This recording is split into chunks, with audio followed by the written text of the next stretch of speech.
All right, guys, welcome back to the Old Glory Red Report. Today we are coming with you with that match build-up for the OKC game coming at Sunday. It's a 2 o'clock kickoff time, so it's going to be quite interesting. We'll come with you at all that in just a moment, so stay tuned.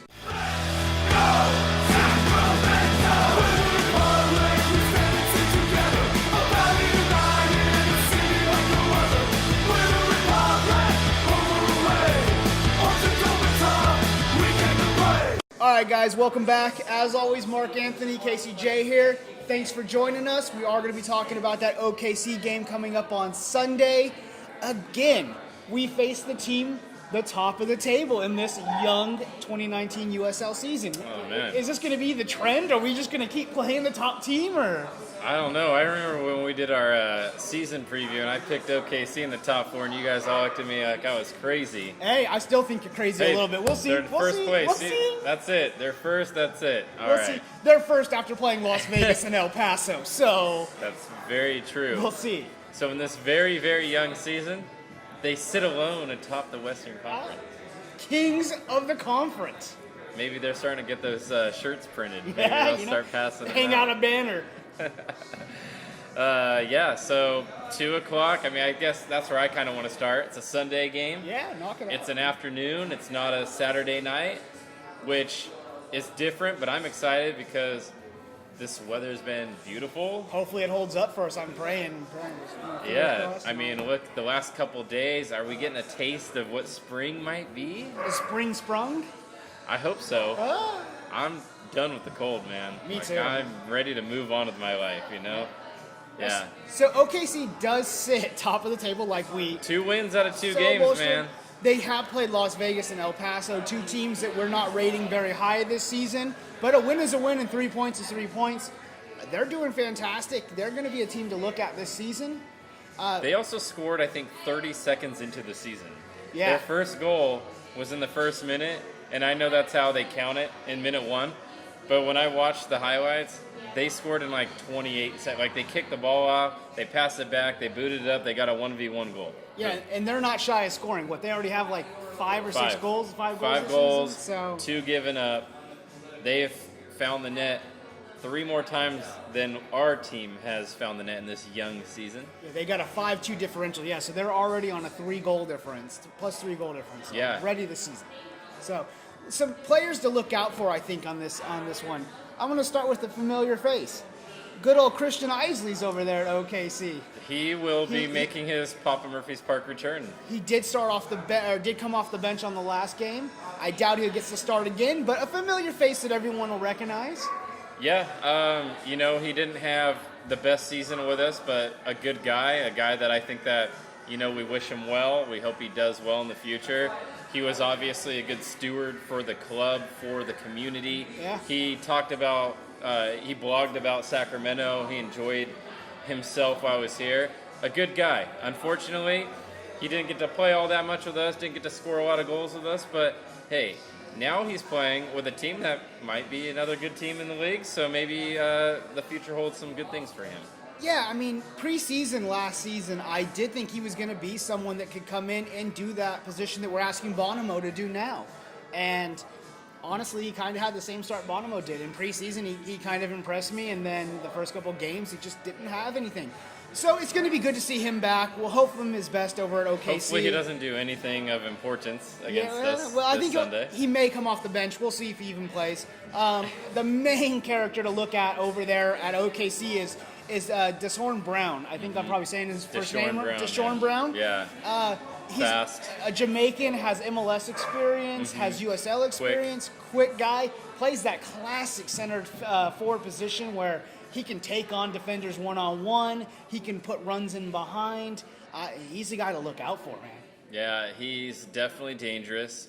His goal, he did score the goal in the first minute. He also scored a second goal in their opening match where they caught the defense sleeping. It was actually a quick throw-in behind the defense. Goalie came out. He stepped in front of the keeper, went around the keeper, slotted it home very comfortably.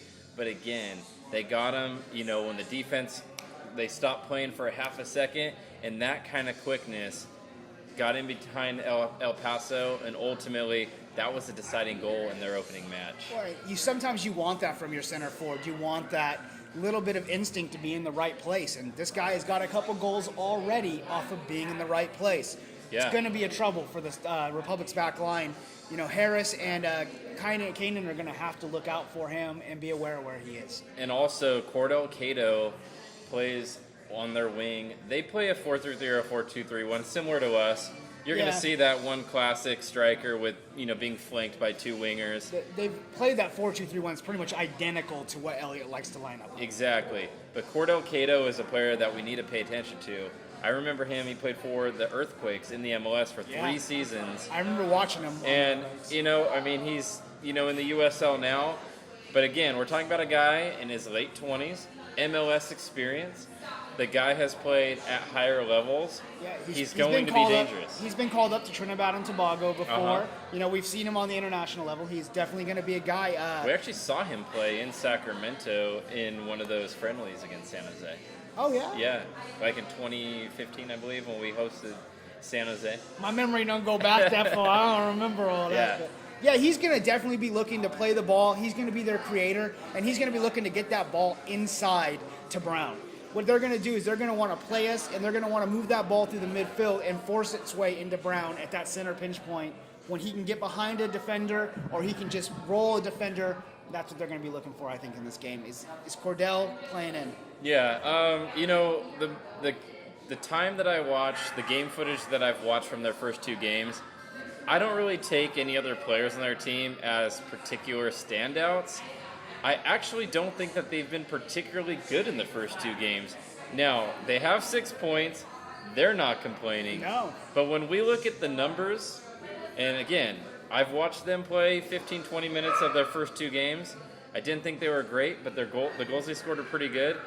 They were outpossessed and outshot badly in both of their opening 2 games, yet they came away with 2 wins and a 5-2 goal differential. I don't think that's sustainable. I am the person that said OKC Energy would be in the top 4, Absolutely. But even I have to admit, you can't play a whole season just on the counterattack. I know what you're going to say. Leicester City did it, and they won the EPL. They did it. That's true. They did it.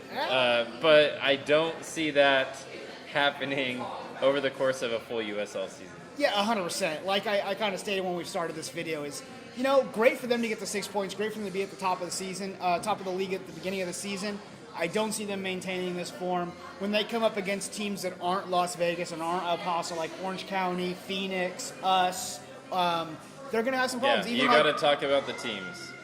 Las Vegas, one of the worst teams in the league. Yeah. They're already near the bottom of the table after 2 games. El Paso's also going to finish very low. El Paso is a new team. They're not the most exciting expansion, in my opinion. And even though it's USL where there is a lot of player movement, an expansion team, I know, Republic, expansion season, we got it done, we got the star, we did it. But we're special. Yeah, Not every franchise could be as cool or as awesome as the Republic. But there's also like New Mexico, who came into the league on their expansion doing great. You can see the teams that kind of have a formula that's going to work. We hope El Paso steps it up and does a little bit better. El Paso's got Kiffy. Yeah, they did. He does have Kiffy. That's true. I hope they do step it up. I don't want to see an expansion team come in and not at least do somewhat decent. We want the fans there to have a good, enjoyable season.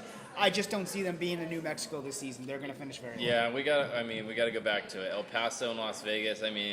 If we did our full table prediction, we probably would have had both of them in the bottom 3 or 4 at the beginning of the season. When we did our season preview. 100%. We didn't predict that far down. But if we had. Well, and that's honestly, anything below 8 is kind of a crapshoot. Yeah. It's whoever's good in the last 2 weeks. And we've seen it already in this young season where teams that we didn't expect to do well might step up and do well. Teams that we thought had a good on paper lineup maybe won't perform. I know that there's going to be a certain 4 or 5 teams at the top of the league, but the rest of it's kind of a hosh-posh of who's going to finish where. Yeah. Let's move on to the Republic moving into this game. Yes. So the starting lineup, I think, again, we'll see the 4-2-3-1. I think it'll be very similar. Do you think Tainter plays again, or do you think Horde comes back into the lineup? This would be a game where I could see Tainter and Horde playing, think so? possibly. I think Horde is going to be one of our mainstays. I think so. So I think him getting a rest was more to the fact that it's a young season and we do have an abundance of good defensive players. But I wouldn't be surprised if this is a game that Deckelkainen gets a rest because he has played the first 2 games. Again, maybe I'm just an ageist over here, but he is a little bit older. I'm just thinking that he's been solid. Oh yeah, no complaints. Oh yeah. So I'm just thinking that a player of that caliber, you want to make sure that he's fresh in September and August and those games when the grind of the season's been. You've been playing 90 minutes in Sacramento in 100 degrees and all that stuff. You've been playing those tough games at Tulsa and OKC, San Antonio, those hot, muggy games. You want to probably think about the future in terms of limiting Kainen's minutes. Maybe this is a game, maybe not. But yeah, I could see Horde getting back in with Tainer maybe sliding into the center back spot. Yeah, maybe he's still searching for that back lineup that works for him. He saw Tainter as the guy that could handle maybe Colorado, but maybe he sees Horde as the guy that can handle this one. So maybe he's developing that back line to what he thinks. Maybe Tainer will be part of the outside back trio, and maybe Gomez and Horde might get a little bit more rest this year because last year they played pretty much every game full night. Gomez played every game. So. And Horde too. I mean, the Open Cup matches. Yeah. I mean, the USL season.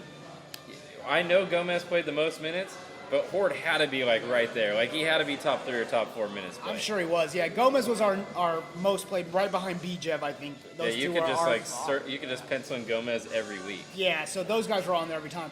I think you'll go with Sari and Skundrich. He seems to like those guys as our center defensive mid pairing.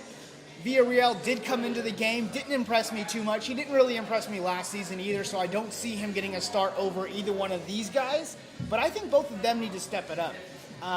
Great defensively. We need to see more from them going forward at this point. We need to see Skundrich creating a little more, being that linchpin, and we need to see Sari helping us play out of the back a little bit more. Yeah, I actually wouldn't be surprised. I think last game I thought maybe Partain might replace Skundrich in the starting 11. I wouldn't be surprised if this is a game that Partain plays because I do think Partain will be a player that starts every so often. I don't think he's just a bench player for us. Plus, his game against OKC last year was his best game of the season. He had a brace in that game. That was the Hayden Partain where he was man of the match 100% last year. So I don't know, not saying that it's anything, but he'll probably remember. Maybe Elliott remembers, hey, yeah. I remember your big game last year against OKC. Let's try it again. Why not? And like you said, I don't see Sari and Skundrich being 100% starters all season. They're not going to get every 90 minutes. So Partain is definitely going to get his opportunities to start there. Most likely, where Skundrich is, he'll be slotted in for Partain. Villarreal will more likely come in for Villarreal throughout the season. Yeah. But right now, I think Sari and Skundrich are going to be his guys to go for, and the center defensive mids are 3 going across the more central attacking mid. I believe are going to again be Warner. I'm not sure if Bijev is 100% fit. We haven't gotten a report about that. So if Bijev's not fit, I think it's going to be Warner, Iwasa, and Blackwood. If Bijev's fit, I would kind of like to see Warner, Iwasa, and Bijev. Blackwood hasn't really been on top of his game for me these first couple matches. I don't think he's created enough. I don't think he's put any opportunities. He had a shot that was dragged pretty far wide, I think it was last game. So for me, I think those 3 would be the center I'd go with. And you know what? This is a game. These next couple games are big for Blackwood, Bonomo. They need to impress and let everyone know. And really, they don't really need to let anybody know other than the coach himself, Simon Elliott. Needs to know. But they need to let Simon Elliott know, I'm a dangerous attacking force going forward. I can be relied upon to create and score chances. Blackwood missed a big opportunity in the first match where he cut it back on his left foot and skied it over the goal. Bonomo hasn't scored in his first 2 regular season games as a Republic player. Yeah. Blackwood scored last year, but again, when he was with our team, he left some chances begging at times. We're going to need to see one of those guys, I think, really step up. And maybe Blackwood gets a chance to play up top. We don't know about Bijev's health. If it's a hamstring, that worries me because a It's muscle injury like that. I believe it was his left hamstring. A muscle injury like that, we don't know if it was a minor tweak, we don't know if it's a pull. Yeah, But regardless, that's an injury that you're normally very careful with, 100%. and you don't rush it back because that's an injury that usually you always see guys, if they have a little bit of a pull, they'll always pull it a little bit more. And Bijev is a guy who broke down at times last year. Yeah, fair enough. Yeah, I think that if Bijev comes back, he's in the lineup, like we kind of talked about. If he's 100%, he's in the lineup. I He's think one of we'll those both first agree names on on that. the sheet, 100%. I do think Bonomo will get the start again up top, like you talked about. He needs to do a little bit better for us. I don't think he's been at his potential. We saw a little bit more from him in preseason than we are now. Granted, he's played, both teams we played so far have had pretty decent defenses that have done pretty well at holding us off and maintaining those chances, but that's no excuse. We need to see him doing a lot better as that hold-up player up top. Yeah, I think Werner gets another start. I mean, I think so too. He's been our best player in the first 2 games. I think that's very arguable. He's been our best attacking player, no doubt about it, in our first 2 games. Even though he played 15, 20 minutes the first match, he didn't play a full 90 the second match. He has been our most dangerous player from the wing. So I think he gets a start. One thing that I'm concerned about is Awasa's playing in that number 10 role for us. And I don't think he's a 10. He doesn't seem quite comfortable there. He's a really good player, but I don't know if he's an attacking mid creative player. Yeah. He's more of a finisher. You want him running in behind defenders. You want him running towards the goal. We're not seeing the cutting pass, whether that's from him or anyone else, any of our other midfielders. We haven't seen too many runs in behind or into space, and our a central midfielder playing that cutting pass between defenders. Absolutely, and that's what we were talking about with the team being flat. Is we're seeing a lot of great play from side to side and the ball moving around and stuff, but we're not really seeing that aggressive forward movement. We're not seeing those great runs behind the defenders. We're not seeing guys taking on defenders one-on-one like we would like to see. We haven't created enough chances the first 2 games, let's be honest. 100%. So going into this match, for me, the key to this match is going to be the corners. I think for us, that's what we can really get some goals in this one. Yeah. Is by being strong. This is not the tallest OKC team in the world. I think we can get there, get set pieces, get corners, and get plays. Maybe a guy like Harris can get on the end of one. Yeah, and definitely stopping the counterattack. Brown is very fast. Cato's very fast. They're going to look to turn that ball. They're going to look to press us a little bit, get to still, turn the ball. So if we can stop that press, we can get something on a corner piece, I think we can get a result tonight. Yeah, and one thing about our team in the last couple seasons, I always felt that our team is better against counterattacking teams, and we're not as good against possession-based teams. When we give up possession, I don't think that we're at our best. So I like this matchup for our team because we will control possession. I think it'll be at least 60, probably 65%. I mean, look. A little better than last game. Huh? OKC they've been averaging about 38% possession in the first 2 games. And that was against 2 teams that are going to be bottom of the table. Say what you want about early in the season. El Paso and Las Vegas are not going to be competing for playoff spots. I would agree. Yeah. So going into this game, I think we just have to keep our defense is strong on that counterattack, really make sure that we're playing strong, and like you were talked about, just create more going forward. Try to be aggressive. That first pass has to be a little bit better. Those thoughts, those movements or off the ball, have to be a little bit better. So if we can get the defense to stay strong like it has, get a little bit more flying up top, I think we can win this. But we'll jump over to Mark. Score prediction. I think that we keep a clean sheet, we win the game, and we score 2 goals. We get 1 in the first half, 1 in the second half. We win 2-0. I think it'll be comfortable.